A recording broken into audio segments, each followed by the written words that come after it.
Welcome to this video on introducing the discriminant. Let's begin.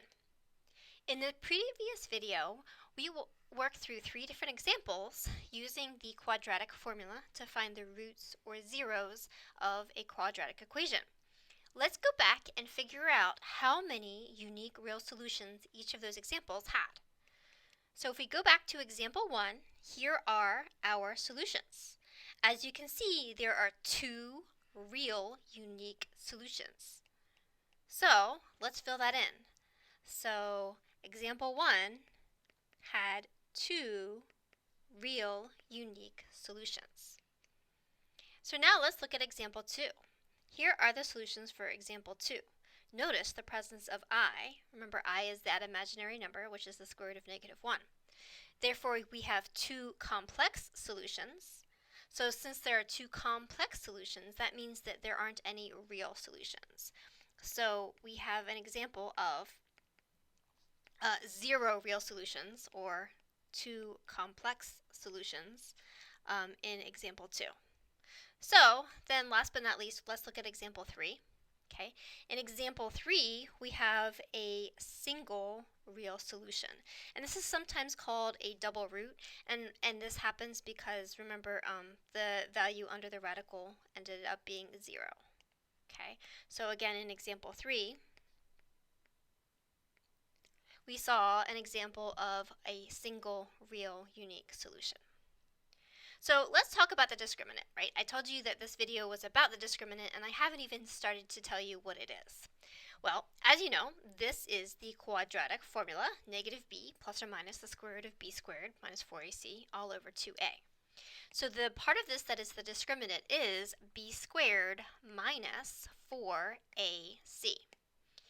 So what I'm going to teach you is a shortcut.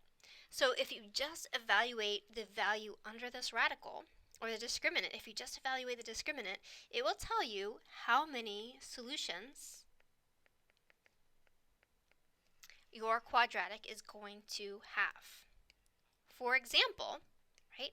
So we said in example 1, right, we had one real solution. So the reason that we had one real solution is because that discriminant, b squared minus 4ac, was positive. So let's go back and look at example 1 and see what it looked like. So notice the discriminant in this problem is what? It's 77. Well, 77 is a positive number, so I could absolutely take the square root of 77.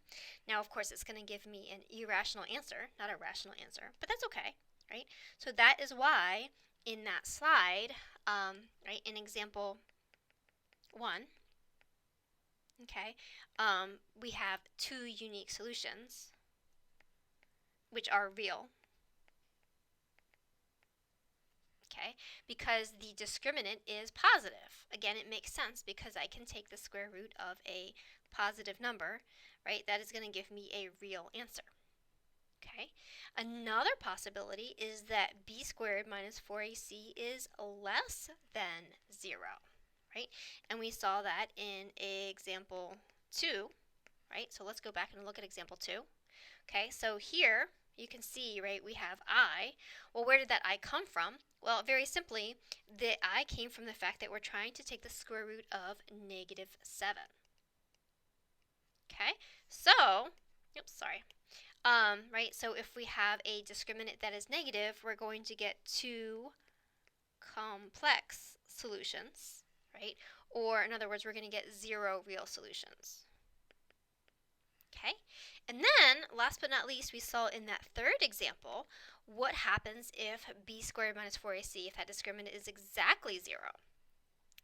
So in other words, I have -b plus or minus the square root of 0, right, over 2a. So, well, the square root of 0 is just 0, so I have -b plus or minus 0 over 2a. Well, again, 0, don't really need it, right? So I only have a single unique solution, which is just -b over 2a. So we can summarize this information in this nice table here. So again, if your discriminant is negative, that means you have 0 real solutions. Now remember, just because you have 0 real solutions doesn't mean on a test or a quiz or homework that you just say no solution, right? Because in this course, we've already studied imaginary and complex numbers, so you are still expected to write both solutions. Okay? The reason that the real solutions are very useful is because we want to think about a graph. So just hold that thought for a second. Let's finish looking at and going over this table, and then we'll talk about what this would mean graphically.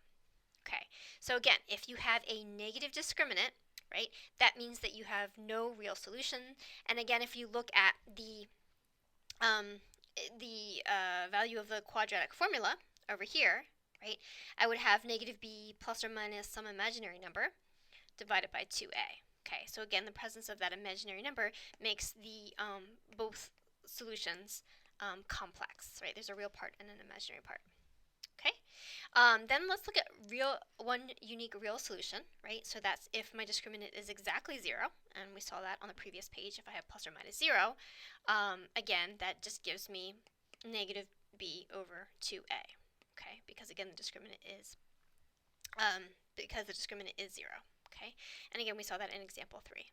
And then last but not least, the third possibility, which you're going to see quite often, is that you have 2 unique real solutions. And that happens when our discriminant is positive, right? And so the quadratic formula would look like negative b plus or minus some real number. So it could be a rational or irrational number, doesn't matter.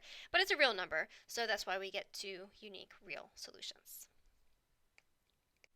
So let's take a minute and reflect on what this information tells us about the graph of the parabola or the quadratic function.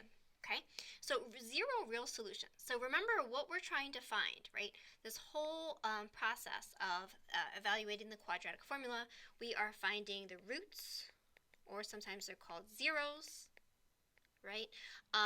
Or basically we're finding the x-intercept of the graph. In other words, where does this graph cross the x-axis?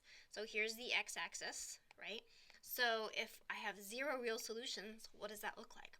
Well, it could be a parabola maybe up here, right? And I think we can all agree that this parabola is basically levitating above the x-axis. It's never going to touch it.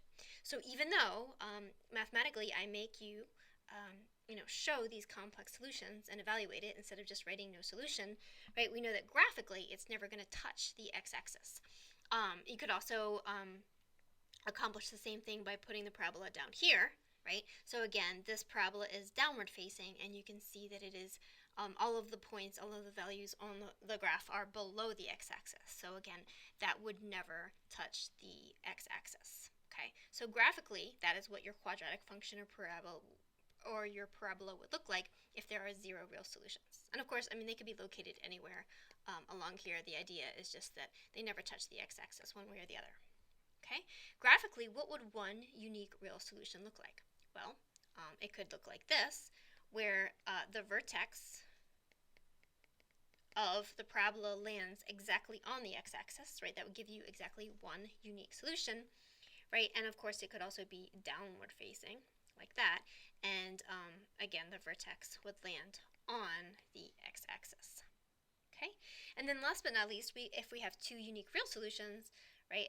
Again, the parabola might look like this, where you have your 2 unique x-intercepts, right? It crosses it twice, or it could look, it could be also downward facing, right? It could be have a negative leading coefficient, be pointing downwards, and again have 2 unique real solutions. Okay, so again, to sum up, if you have 0 real solutions, that means your graph is either completely above or completely below the x-axis. It never touches it.